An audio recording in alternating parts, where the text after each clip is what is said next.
Hola, buenas tardes. Vamos a dar comienzo con el seminario de hoy. Yo soy Marta Moya, soy responsable comercial de Valentia Biologics y bueno, lo primero quería agradeceros que estéis en otro webinar más con nosotros y también aprovecho para agradecer a nuestro ponente de hoy, que es Juan José Gasco Esparza, licenciado en fisioterapia y experto en salud integrativa y en el campo de la PNI renal. Además, trabaja en la clínica Alejandro Sanz y es trasplantado de riñón. Y hoy nos va a hablar sobre el eje intestino-riñón. En el panel del webinar tenéis la presentación lista para descargar en formato PDF y la podéis encontrar en el apartado de documentos. Además, este curso se queda grabado, por lo que os mandaré el enlace por mail para que podáis volver a acceder a él cuando queráis. Y al final tendremos un turno de preguntas, donde podréis consultar a nuestro ponente todas las dudas que os hayan surgido. Las preguntas las podéis hacer también a través del mismo webinario, del panel, donde veis que hay como un interrogante. Antes de dar paso a Juan José, os voy a hablar de Valentia Biologics. Como ya sabéis, somos una distribuidora de complementos alimenticios. Actualmente trabajamos con los laboratorios SFI Health y AM Clinic y tenemos una amplia gama de productos en nuestro catálogo, siendo lo más importante y que me gustaría destacar que todos ellos están registrados y aprobados por las autoridades sanitarias, por lo que pueden ser usados con total seguridad. Por otro lado, somos especialistas en probióticos, contamos con una gran variedad de probióticos, todos ellos muy potentes y con diferentes formulaciones, lo que os va a permitir elegir el más adecuado para cada caso.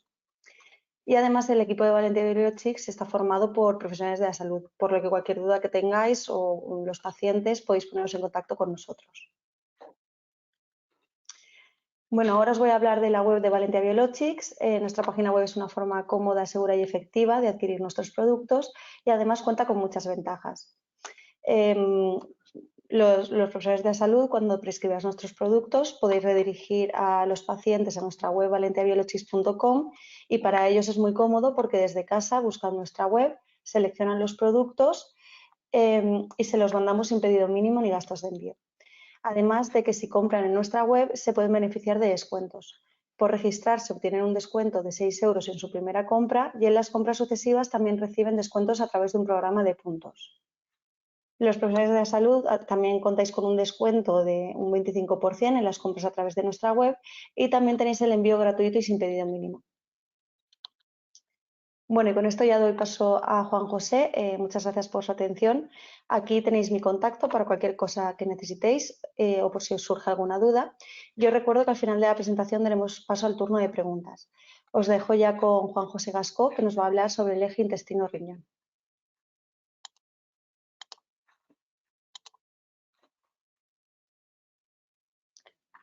Hola, Juan José. Vale, a ver, ¿se me oye bien, Marta?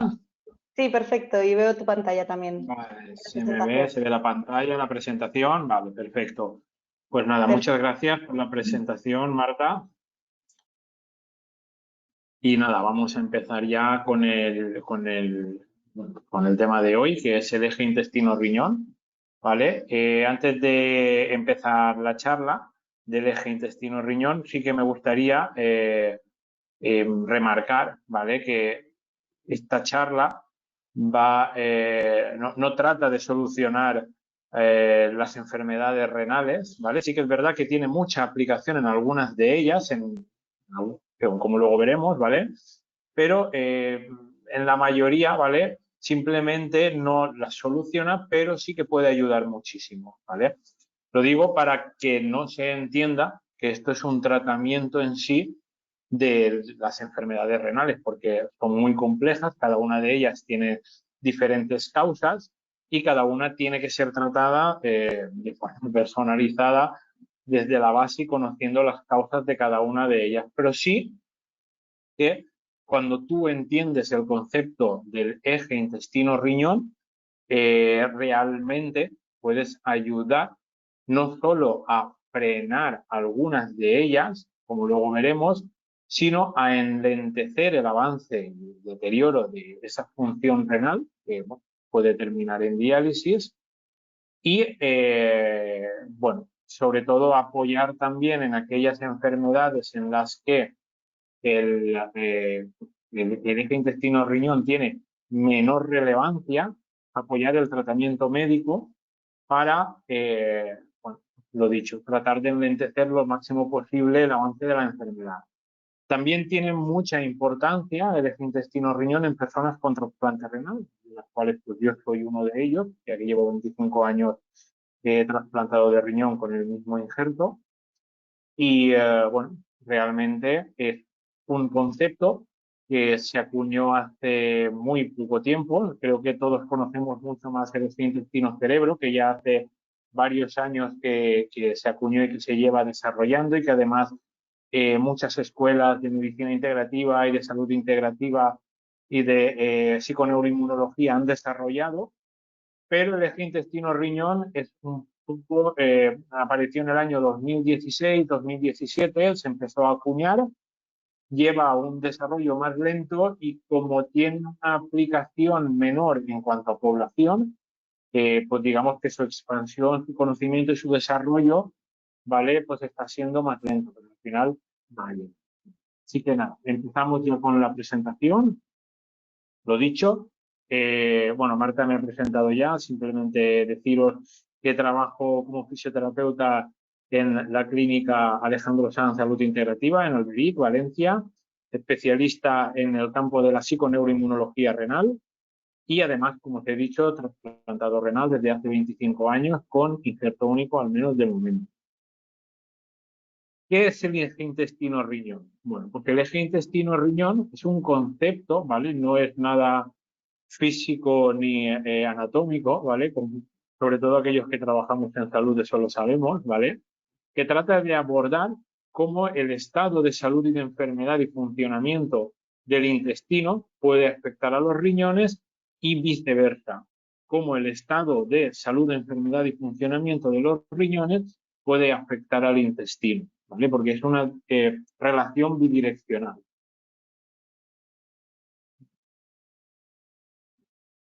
¿Cuáles son las principales funciones del intestino? Bueno, esto es un pequeño repaso, ¿vale? Que todos creo que sabéis, absorción de nutrientes, eliminación de toxinas y residuos, barrera y funciones inmunológicas. Esta tiene mucha importancia no solo a nivel del eje intestino-cerebro, sino en el eje intestino-riñón también tiene mucha relevancia.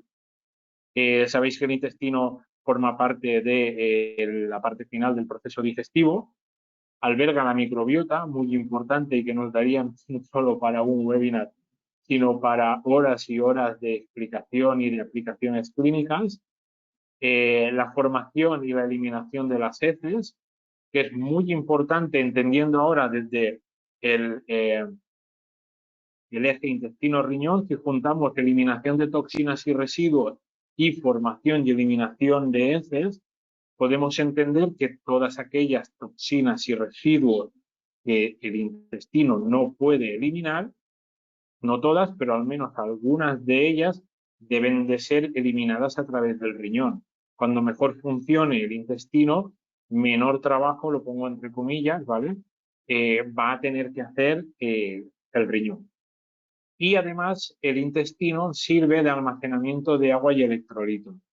Esto es muy importante, aunque de primeras no os lo pueda parecer, porque en aquellas personas, sobre todo cuando ya la función renal está muy deteriorada, etapa de enfermedad renal crónica 4 o 5 y sobre todo en diálisis en sus diferentes modalidades, ¿vale?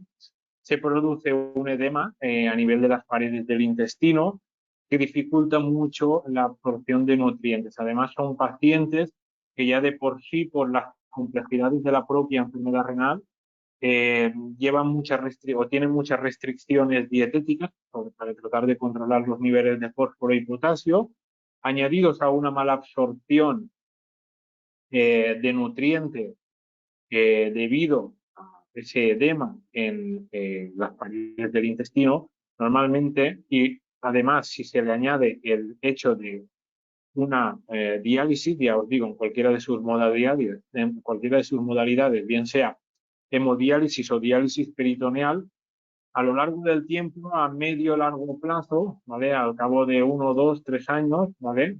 Sabemos que las personas en hemodiálisis o en diálisis no saben nunca cuándo les va a llegar el trasplante, si es que son aptos para el trasplante. pues esto les puede llevar a la desnutrición con todo, o a la malnutrición, con todo lo que ello puede conllevar. Y bueno, las funciones del riñón, ya sabemos lo que os he dicho de eliminación de toxinas. Lo mismo, las toxinas que no pueden ser eliminadas a través del riñón van a tener mayor facilidad de acumularse en el intestino, sobre todo el amoníaco, ¿no? El amoníaco, el ion amonio y la urea, que van a tener, van incluso hasta producir, o pueden incluso producir alteraciones en la microbiota y en la función de la barrera intestinal, ¿vale? En personas cuya función renal ya está muy, muy, muy deteriorada, ¿no? Exponiéndolas a mayor riesgo de infecciones, ¿vale? Y, bueno, exponiéndolas a una serie de alteraciones como la inflamación de bajo grado, la resistencia a la insulina, etcétera, etcétera, que son cuadros que la mayoría de personas que están en hemodiálisis o en diálisis peritoneal pues, tienen. Además, el riñón ayuda al equilibrio hidroelectrolítico, función hormonal, principalmente formación de eritropoyetina, ¿vale? Activación de la vitamina D, ya sabéis que el último paso metabólico para activar la vitamina D es a nivel del riñón. Si el riñón no funciona, pues normalmente no voy a decir tampoco que esta activación no se produce, pero se produce en menor medida, ¿no? Regulación de la presión arterial a través del sistema renina-angiotensina-aldosterona y la regulación del pH sanguíneo. La pregunta clave en el eje intestino-riñón es ¿qué se suele, o en las enfermedades renales, qué se daña antes, el intestino o el riñón? Bueno, creo que la mayoría de preguntas que nos podemos hacer cuando investigamos a un nivel más profundo depende. Hay personas que primero se activa la enfermedad a nivel renal y luego eso tiene repercusiones a nivel intestinal, o hay personas en las cuales la enfermedad se activa a nivel intestinal y luego afecta al riñón. Pues voy a poner un ejemplo de cada una de ellas para que veáis, ¿vale? En el caso de enfermedades que se activan primero en el riñón, puede ser, por ejemplo, la poliquistosis renal, que es una enfermedad genética que tiene una parte epigenética, pero que el activador de la enfermedad está en el riñón, ¿no? O, por ejemplo, personas que nacen con un mielomeningocele o con una espina bífida que puede afectar a la vejiga, generando una vejiga neurogénica, ¿vale? Con reflujo, etcétera, etcétera, y no se puede solventar quirúrgicamente en un momento dado, ¿vale? Pues esto puede conllevar un deterioro de la función renal y ahí el intestino no tiene nada que ver, en principio. Luego ya sí que es verdad que cuando se altera la función renal, ¿vale? Puede tener repercusiones a nivel del intestino. Luego, ¿qué enfermedades pueden empezar, qué enfermedades renales pueden ser activadas en el intestino? Pues evidentemente, principalmente las enfermedades autoinmunes, ¿vale? Y en estas el eje intestino-riñón sí que tiene una relevancia importantísima y todo lo que os voy a hablar a partir de ahora, ¿vale? Se puede aplicar desde el primer momento a estas enfermedades. Enfermedades como por ejemplo el lupus, enfermedades como por ejemplo la nefropatía IgA, se benefician mucho de las medidas que os voy a comentar en las próximas diapositivas. Os he dicho, el eje intestino-riñón, ¿vale? Es un eje bidireccional, ¿vale? En el cual el riñón, independientemente de dónde se active la enfermedad, da igual que sea en el intestino o en el riñón, imaginemos que es en el riñón funciona peor. Esto tiene una serie de repercusiones. ¿Por qué? Porque aumenta las toxinas urémicas, ¿vale? Aumenta la urea, la producción de urea, etcétera, etcétera. Y esto va a conllevar que el intestino empiece a funcionar peor. Se empieza a acumular urea en el intestino, se empieza a acumular amoníaco en el intestino, se empieza a degradar esa barrera intestinal en el intestino, ¿vale? ¿Y esto qué nos va a conllevar?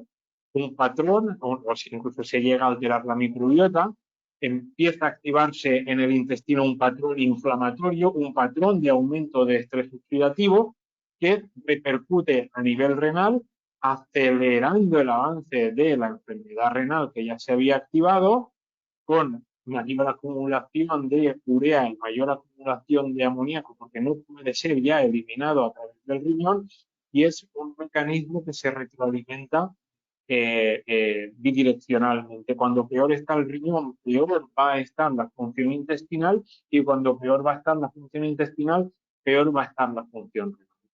O sea, hay que, cuando se trata, yo lo trato en consulta, trato directamente. No puedes tratar uno y mirar al otro. La enfermedad renal, ¿vale? O el eje intestino-riñón, mejor dicho, ¿vale? Tiene muchísima importancia el proceso digestivo, ¿vale? Y el proceso digestivo, aunque principalmente se suele asociar a la digestión de proteínas, ¿vale? Que es lo que habitualmente y más se ha estudiado, realmente cualquier maldigestión, ¿vale? O problema digestivo puede terminar afectando al eje intestino-riñón. Como os he dicho, cuando ya está la patología activada, da igual que sea a nivel renal o intestinal, como sabéis, como os acabo de comentar, se retroalimentan ambas entre sí, ¿vale? A eso hay que añadir, ¿vale? Que la persona tiene otras enfermedades, si toma medicación, que evidentemente va a empeorar este circuito, ¿vale? Si tiene problemas de alimentación, si tiene estreñimiento, todo esto va a aumentar el riesgo y la progresión a peor de este circuito, ¿vale? Va a generar una serie de toxinas en el intestino, aminas, indoles, picresol, amoníaco, urea, etcétera, etcétera, que van a generar un daño en la mucosa intestinal, van a aumentar la translocación bacteriana y de toxinas en el intestino, la producción de inflamación, ¿vale? De quitoquinas proinflamatorias, conllevando también una inmunosupresión, ¿vale? Esto, ¿vale? Va a generar una endotoxemia que va a afectar al riñón, junto con el aumento de la toxicidad de toxinas urémicas, que son las que se eliminan a través del riñón, y de las citoquinas inflamatorias, ¿no? Del contexto inflamatorio, que va a conllevar también, como sabéis, resistencia a la insulina, ¿vale? Acelerando el declive de la enfermedad renal. Por eso, mejorar el proceso inflamatorio, el proceso digestivo, ¿vale? Es básico a la hora de tratar el eje intestino-riñón, sobre todo con las enfermedades que os había dicho antes, donde es muy efectivo este tratamiento, ¿vale? Que son las enfermedades autoinmunes. Esto es, el esquema este que veis ahora en pantalla es un resumen de cómo a nivel molecular, ¿vale? Las activaciones en el intestino, ¿vale? Cuando se rompe la integridad de esa barrera intestinal, ¿vale? Puede terminar afectando al riñón, porque hay mucha gente que no lo relaciona, ¿no? Como que sabéis que desde la medicina hospitalaria o tradicional se suele trocear el cuerpo humano para un mayor estudio, para un estudio en mayor profundidad, se separa en especialidades, pero nosotros, los que trabajamos con salud integrativa, trabajamos el cuerpo humano como un todo, ¿no? Entonces sí que hay que entender exactamente cómo aquello que se produce en el intestino puede terminar dañando el tejido renal. Cuando se produce una alteración, bien sea de la microbiota, luego veremos qué factores pueden afectar, y una alteración de la barrera intestinal, ¿vale? El contenido del intestino, toxinas, eh, metales pesados, eh, patógenos, hongos, bacterias, virus, etcétera, etcétera, pueden atravesar la barrera intestinal produciendo una activación inmunológica. ¿Sí? Esta activación inmunológica genera inflamación, ¿vale? por ejemplo, en la nefropatía IgA, lo que hace es que empieza a segregar mucha cantidad de IgA, ¿vale? Además, es una IgA que suele ser defectuosa, ¿vale? Porque le falta la unión de la lactosa, con lo cual, cuando se acumula muchísima IgA en las paredes del intestino o en sangre, se acumulan entre ellos, se producen como un acúmulo de IgA que luego puede llegar a ser depositado en el glomérulo renal y el propio sistema inmunológico, tratando de limpiar estos pegotes de IgA, termina dañando el tejido renal. Esto sería un poco la explicación fisiológica, ¿vale? O fisiopatológica de la nefropatía IgA.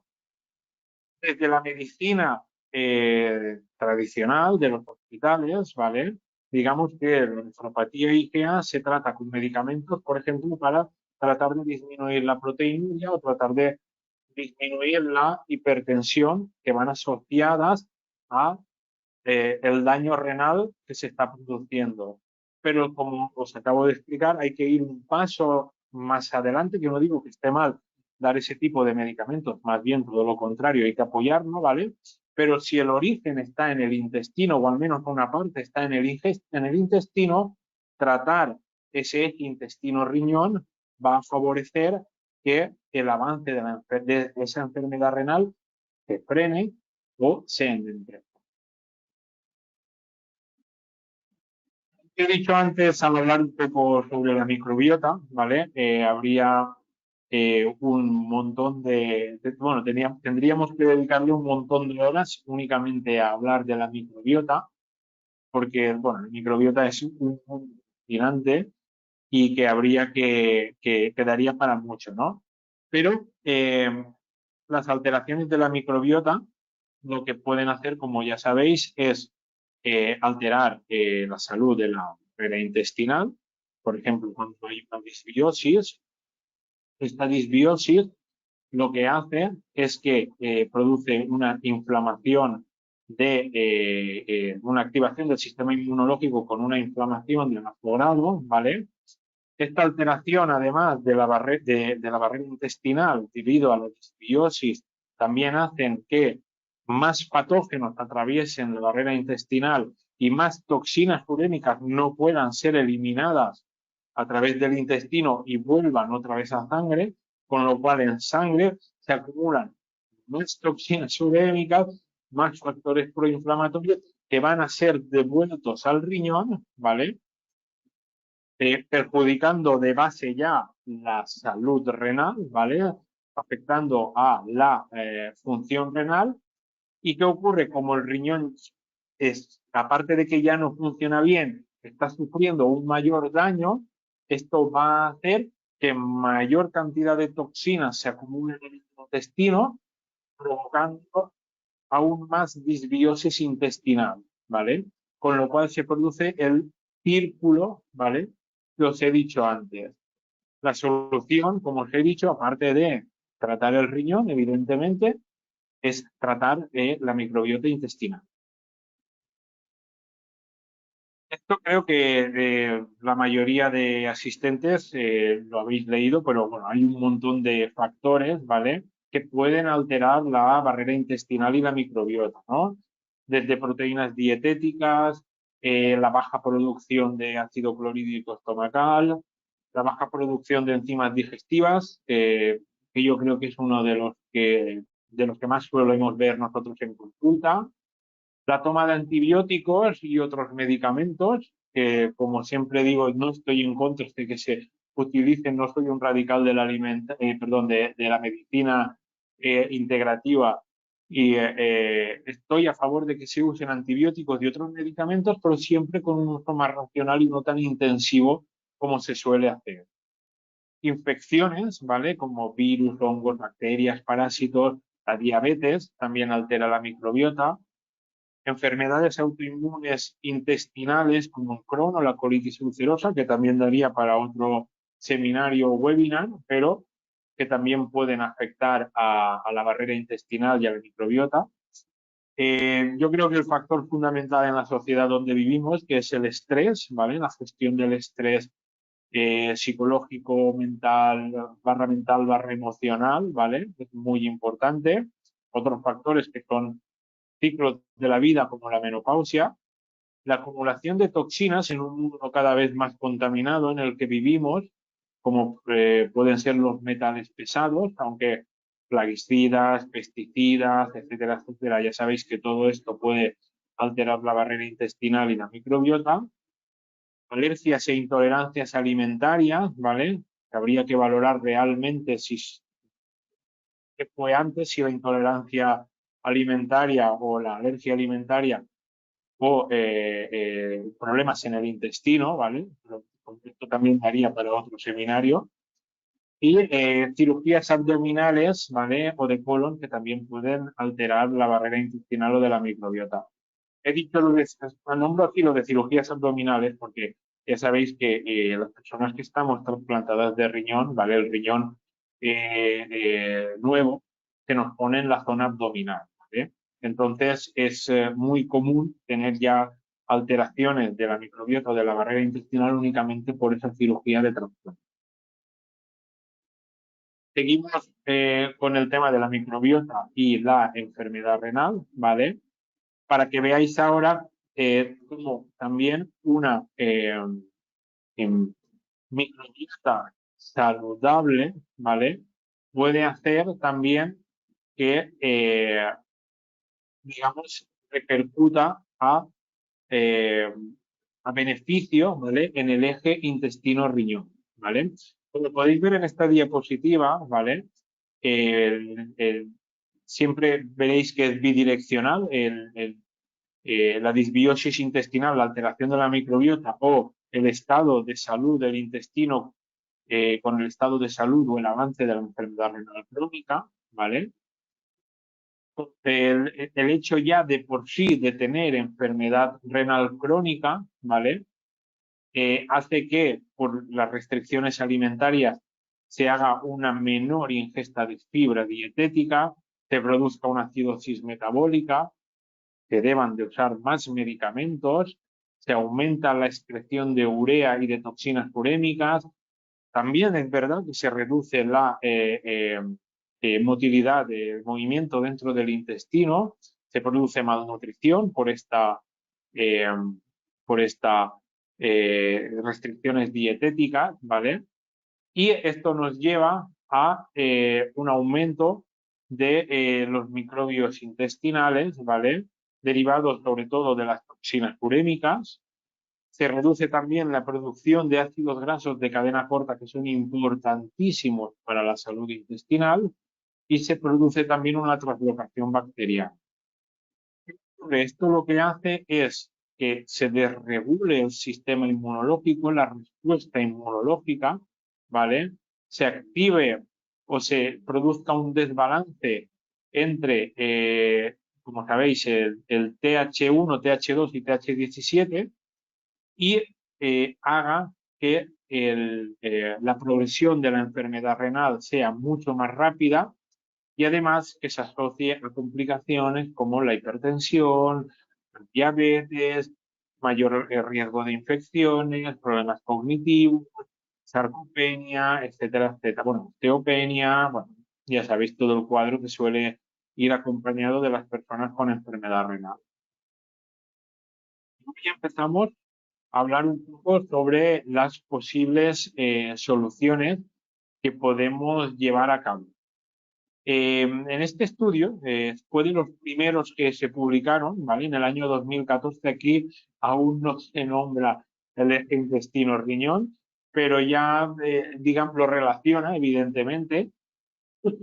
Se dieron cuenta de pues, lo típico, que una dieta mediterránea, luego también se podría matizar que es mediterránea, pero que una dieta mediterránea basada en alimentos y no en productos, como es una dieta típicamente occidental, ¿vale? Lo que hacía es disminuía las bacterias sacarolíticas y aumentaba las bacterias proteolíticas, con lo cual mejoraba la disbiosis intestinal, mejoraba la microbiota intestinal, aumentaba la producción de ácidos grasos de cadena corta, ¿vale? Con lo cual repercutía en el estado del intestino de forma beneficiosa, evidentemente, y luego repercutía de forma beneficiosa en el intestino. Este fue el primer estudio que se suele utilizar de referencia, ¿vale? Sobre el eje intestino-riñón, aunque no se nombre directamente, en el cual ya se demostró que una dieta mediterránea, como os he dicho, que luego se puede matizar mucho, ¿vale? Enlentecía el deterioro o el avance de la función renal o el avance de la enfermedad renal.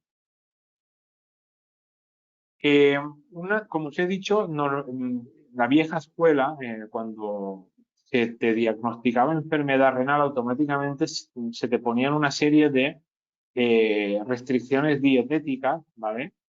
Que hoy en día, afortunadamente, esto está cambiando, como dietas bajas en proteínas, dietas bajas en potasio, dietas bajas en fósforo, etcétera, etcétera. Esto te llevaba a tener una dieta muy baja en vegetales, ¿vale?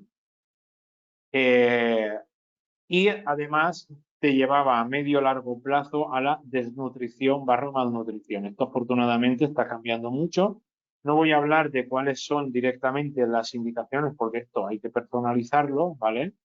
Pero independientemente de eso, hoy en día se sabe, porque también han mejorado los métodos de diálisis, de hemodiálisis y de diálisis peritoneal, que se puede levantar mucho más la mano a la hora de realizar una dieta para una persona con enfermedad renal, independientemente de la etapa en la que esté, y esto favorece, ¿vale? El estado general de la persona y si aún no ha entrado en diálisis, pues el avance de dicha enfermedad. ¿Por qué? Porque los vegetales no son únicamente potasio y fósforo, sino que son mucho más, ¿no? Tienen propiedades antioxidantes, antiinflamatorias, antifibróticas, ayudan a regular el equilibrio oxidativo, porque tienen sustancias tan importantes como la vitamina C, la vitamina E, los flavonoides, los carotenoides, minerales como el manganeso o el zinc, ubiquinona, ubiquinol, polifenoles, licopeno, ¿vale? Que van a hacer que nuestro intestino se encuentre mejor, además por ese aumento de fibra dietética, ¿vale? Y por otro lado, que nuestro riñón funcione mejor.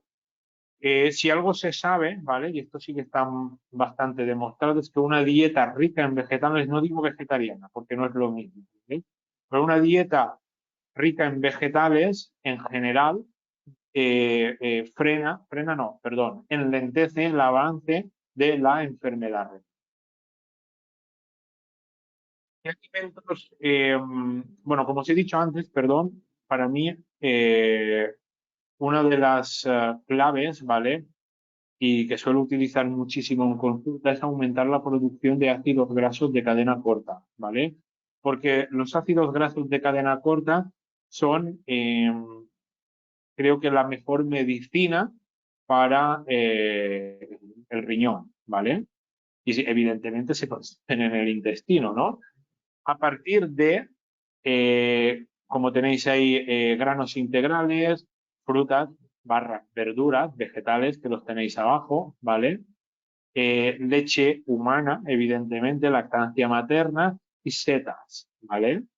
A partir de ahí se produce una degradación de los carbohidratos a través de las enzimas y se producen los ácidos grasos de cadena corta, ¿vale? Que tienen no solo efectos a nivel renal, sino que tienen un efecto sistémico, como se contempla en este estudio. Simplemente es que, como me estoy centrando más a nivel renal, ¿vale? Pero ya sabéis que, por ejemplo, por poner un ejemplo a nivel sistémico, ¿vale? Los ácidos grasos de cadena corta también ayudan a disminuir la hipertensión arterial y ya sabéis que la hipertensión arterial está muy relacionada con la salud renal. O sea que aumentar los ácidos grasos de cadena corta debería de ser la producción de ácidos grasos de cadena corta en el intestino debería ser una prioridad, ¿vale? Para todas aquellas personas que tienen enfermedad renal y para todos aquellos profesionales que trabajan con personas con enfermedad renal. ¿Qué efecto concreto tienen los ácidos grasos de cadena corta a nivel intestinal? ¿Vale? Pues los ácidos grasos de cadena corta, que ya sabéis que principalmente son tres, el acetato, el propionato y el butirato, ¿vale? Lo que van a hacer es a reducir la inflamación a través de diferentes vías, ¿vale? Aumentando, por ejemplo, la producción de interleucina 10, que es una interleucina inmunomoduladora, o disminuyendo, por ejemplo, en el intestino la producción de interleucina 6, que sabéis que es una interleucina inflamatoria, de factor de necrosis tumoral alfa, de interleucina 1 beta o incluso de óxido nítrico, que en el intestino tiene un patrón inflamatorio, que no es lo mismo que en el sistema cardiovascular. Además, los ácidos grasos de cadena corta, también en el intestino, ayudan a bloquear, frenar las reacciones de estrés oxidativo, ¿vale? Con lo cual tienden a frenar el avance oxidativo que es muy presente en las personas con enfermedad renal. Aquellos profesionales que trabajamos con enfermedad renal nos damos cuenta que las personas ya con un deterioro importante de la enfermedad renal o ya las que llevan mucho tiempo en diálisis, ¿vale? En trasplantes diferentes, pero sobre todo las que llevan mucho tiempo en diálisis tienen como una vejez prematura, ¿no? Se deterioran de forma prematura, ¿vale? Es como ver a una persona que tiene 40 años y aparentemente tú lo ves y es como si tuviera 55 o 60 años. ¿Eh? Pues todo esto, en parte al menos, es debido a esto. Por eso, para mí, como os he dicho en las últimas 3 diapositivas, ¿vale? Una de las dianas terapéuticas es aumentar la producción de ácidos grasos de cadena corta en el intestino, pero además suplementar, ¿vale? Con ácidos grasos de cadena corta. Si no me equivoco, actualmente con el único que se puede, o al menos que yo conozca, que se suplementa es el butirato. ¿Eh?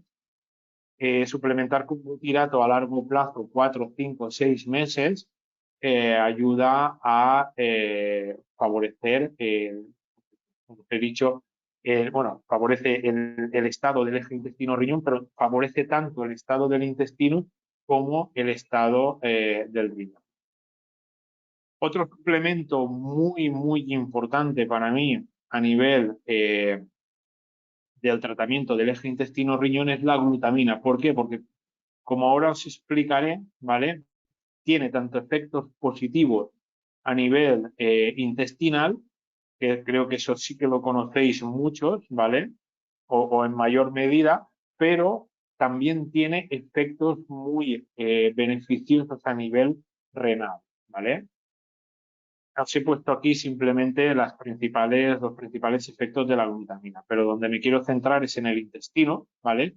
Donde ayuda a mantener la integridad de la barrera intestinal, también actúa como factor inflamatorio, ¿vale? Y también actúa a nivel del estrés oxidativo, ¿vale? De las células del intestino, con lo cual es un protector barra regenerador, entre comillas, ¿vale?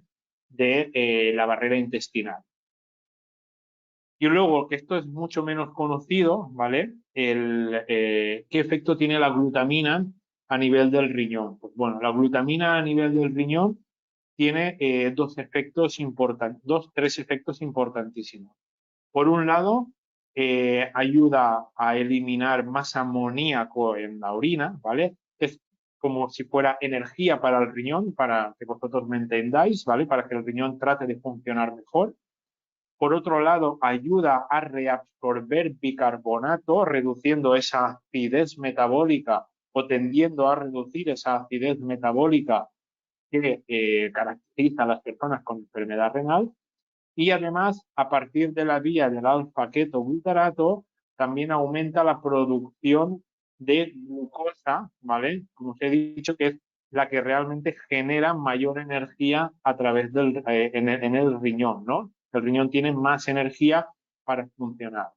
O sea que la glutamina es para mí uno de los suplementos, junto con los ácidos grasos de cadena corta, indispensables a la hora de tratar el eje intestino-riñón. Bueno, la vitamina D, ¿vale? Que es, como os he dicho al principio, en cualquier enfermedad renal, debido a evidentemente a la alteración ya de la función renal, pues el último paso, la activación de la vitamina D no se produce o se produce en menor medida, con lo cual la mayoría de personas con enfermedad renal tienen niveles de vitamina D bajos, ¿eh? Entonces, suplementar con vitamina D es muy, muy, muy importante. Y, como os he dicho también anteriormente, el eje intestino-riñón donde más efecto puede tener es en las enfermedades autoinmunes, ¿vale? Todas las medidas que os acabo de decir, ¿vale? Entonces, claro, la vitamina D ya también se sabe que por su efecto inmunomodulador es esencial a la hora de tratar las enfermedades autoinmunes. La vitamina D en el intestino mejora la integridad de la barrera, que es lo que siempre estamos buscando, y la modulación inmune le da calma al sistema inmunológico a nivel intestinal. Y en el riñón, lo mismo. Modula el sistema inmunológico dándole calma al sistema inmunológico a nivel renal. Modula el sistema renina, angiotensina, aldosterona para disminuir o al menos estabilizar la hipertensión arterial, también dependiendo de que la hipertensión arterial sea por esta causa, porque hay muchas causas de, de hipertensión arterial, y además colabora o interviene en el metabolismo del fósforo y del calcio, ¿sí? Esto es simplemente una diapositiva para que vierais los efectos de la vitamina D en la barrera intestinal y en la activación inmunológica. Como veis arriba, a mayor gradiente o a mayor cantidad de vitamina D, hay una mejor patrón antiinflamatorio en el intestino, con una mayor producción de ácidos grasos de cadena corta, con una mayor producción de interleucina 10, que es inmunomoduladora. Y luego tenemos el caso contrario, ¿vale? Que es cuando menor cantidad o concentración de vitamina D tenemos, se produce una mayor activación del sistema inmunológico, sobre todo de la vía TH17, activando un patrón más proinflamatorio, activando, por ejemplo, la autoinmunidad. Como veis aquí, justo esta diapositiva es de la nefropatía IgA, ¿vale? Aumentando la producción de IgA en el intestino, ¿vale? Que luego puede ser la que termine formando pegotes y depositándose en el riñón, perdón, generando el principio para la nefropatía IgA.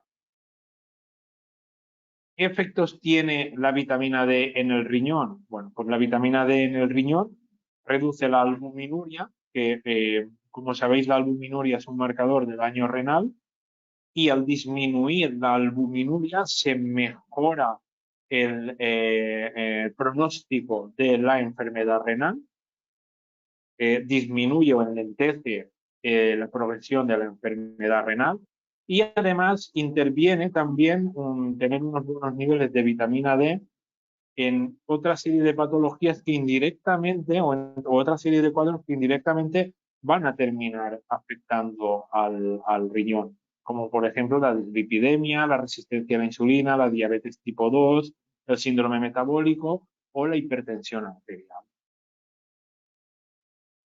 ¿no?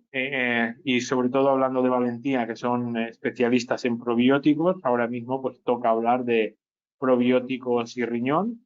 El tema de probióticos y riñón es un mundo, ¿vale? Se está aún estudiando este campo y creo que queda aún mucho por hacer, pero bueno, en principio lo que se ha demostrado es que bueno, cuando hay enfermedad renal crónica, ¿vale? Se produce todos los cuadros que os he dicho antes, ¿vale? Una menor ingesta de fibra, una reducción de la motilidad intestinal, una acidosis metabólica. Se tienden a dar medicamentos más medicamentos porque hay mayores riesgos como antibióticos, antimetabolitos o resinas para eliminar el fósforo a nivel intestinal. Se produce también un aumento de la concentración de urea, ácido úrico, salato, amoníaco en el intestino, además de un aumento del edema de agua, ¿no? en la barrera intestinal, ¿vale? Con lo cual se produce una desregulación de toda la función intestinal, una desregulación de toda la microbiota intestinal. Se ha demostrado que cuando se empiezan a aplicar ciertos probióticos en personas con enfermedad renal, como te he dicho, dependiendo también de cuál sea esa enfermedad renal, todo esto, todos los cuadros que os he dicho, al menos en el intestino, sí que son reversibles. Luego ya veremos si, porque dependiendo de qué tipo de enfermedad renal, esto es repercutible o no en el intestino, en el sentido de que yo puedo tener, por ejemplo, como os he dicho antes, una poliquistosis renal, que es una enfermedad con una base genética, ¿vale? Pero, como os he dicho, tiene una epigenética eh, y una alteración en el intestino. Cuando yo mejore la parte intestinal, la parte renal mejorará, en el sentido de que el riñón va a tener que trabajar menos, pero no esperemos que sea el maná, no esperemos que ocurra ningún milagro, ¿vale? En cambio, si yo tengo una nefropatía IgA con una alteración intestinal, al mejorar eh, el problema intestinal, el tipo que sea, veréis cómo automáticamente la función intestinal y la enfermedad también mejoran, y mejoran muchísimo. Sobre todo, lo que yo he visto en clínica es que proteinuria, hematuria y albuminuria disminuyen muchísimo, la función renal ya se queda normalmente tocada, pero digamos que la enfermedad renal autoinmune se duerme. Lo voy a decir así porque realmente no desaparece. Puede haber cualquier otro disparador que haga que vuelva a despertar, pero se duerme. Entonces tú puedes ver perfectamente una gráfica en la cual la función renal se ha ido deteriorando durante unos 4 o 5 años, y luego ves como en 2 o 3 años se estabiliza. Y eso es muy bonito, porque al final es que esta persona estaba condenada a estar en 2 o 3 años en diálisis y afortunadamente lleva 2 o 3 años más haciendo una vida normal. Este es del mismo estudio, ¿vale? Este esquema, en la cual, pues bueno, viene un poco a reproducir cuál sería el efecto de dar probióticos a nivel general. Ahora luego veremos cuáles pueden ir mejor y cuáles pueden ir, bueno, cuáles pueden ser más beneficiosos para todo el eje intestino-riñón y cuáles únicamente para el intestino y no tanto para el riñón, ¿no? Pero como os decía, ¿vale? Cuando tú das un probiótico, ¿vale? Se empieza a producir menos lipopolisacáridos, ¿vale? Empiezan a haber una menor activación inmune, una menor producción de citoquinas proinflamatorias, disminuye la inflamación, ¿vale? Y además se produce una disminución de las toxinas urémicas que vuelven a pasar a sangre, con lo cual se eliminan a través de las heces y el riñón tiene que trabajar mucho más. Vale. ¿Qué probióticos han demostrado, ¿vale? O tienen mayor evidencia científica, pueden mejorar la salud renal? Ya sabemos que los probióticos, ¿vale? Habría que ver luego cepas, para qué caso exacto, para qué patología o para qué trastorno, más que patología, trastorno a nivel intestinal, damos probióticos. Pero realmente lo que está menos estudiado, ¿vale? Es qué probióticos, aparte de tener beneficios a nivel intestinal, pueden también tener beneficios a nivel renal porque se ha demostrado, ¿vale? Entre ellos, ¿vale? Como podéis ver, tenéis el Lactobacillus rhamnosus, ¿vale? Junto con el Lactobacillus acidophilus y el Bifidobacterium bifidum, que son los que mayor evidencia científica tienen que pueden mejorar el intestino y que pueden mejorar el riñón, ¿vale? Tienen efectos, se ha demostrado que estos probióticos enlentecen, perdón, el deterioro de la función renal. Por suerte, Valentía además tiene probióticos, ¿vale? Específicos que ya contienen estas cepas, como por ejemplo es el Vital 10, que yo suelo ser uno de los que más utilizo, ¿vale? Sinceramente, porque me parece una fórmula muy, muy, muy completa. Y no solo eso, sino que eh, digamos que es como suelo decirlo yo, que igual como hay antibióticos de amplio espectro, ¿no? Pues también hay probióticos de amplio espectro, ¿vale? Entonces, cuando una persona, a ver, los que trabajamos con enfermos renales, mm, todos, no la mayoría, todos han pasado por varios, no uno, sino varios tratamientos antibióticos, ¿vale? Porque a la mínima que tienen un problema de infecciones urinarias o de cualquier otro tipo, como no quieren que esas infecciones alteren la función renal, desde un primer momento se da antibiótico. Entonces, el Vital 10 para mí, cuando ya se ha terminado el tratamiento antibiótico, como repoblación, es, si no el mejor, uno de los mejores que se pueden utilizar, ¿vale? Aquí tenéis las cepas en la parte izquierda y tenéis en la parte derecha los probióticos, ¿vale? Que contienen dichas cepas. Aunque ya os digo, yo el que suelo utilizar con mayor regularidad es el Vital 10.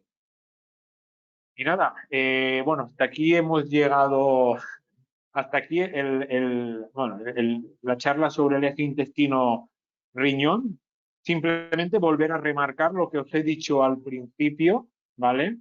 Y es que el, el concepto de eje intestino-riñón aún está en desarrollo. Ya os he dicho que se acuñó en el año 2016, que no trata de curar las enfermedades renales, este concepto, sino que trata de entender cómo el estado de salud del intestino repercute o puede repercutir en el estado de salud del riñón o de los riñones y viceversa, ¿vale?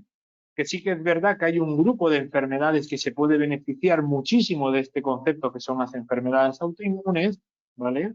Y que el resto, independientemente de que el riñón no se pueda beneficiar del mismo modo que en el caso de las enfermedades autoinmunes, ¿vale?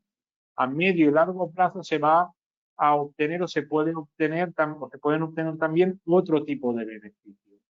Y nada, deciros que yo trabajo en la clínica Alejandro Sanz, en Alberic, que somos clínica de fisioterapia avanzada y psiconeuroinmunología, que además somos también tienda física y online de suplementos y de alimentación.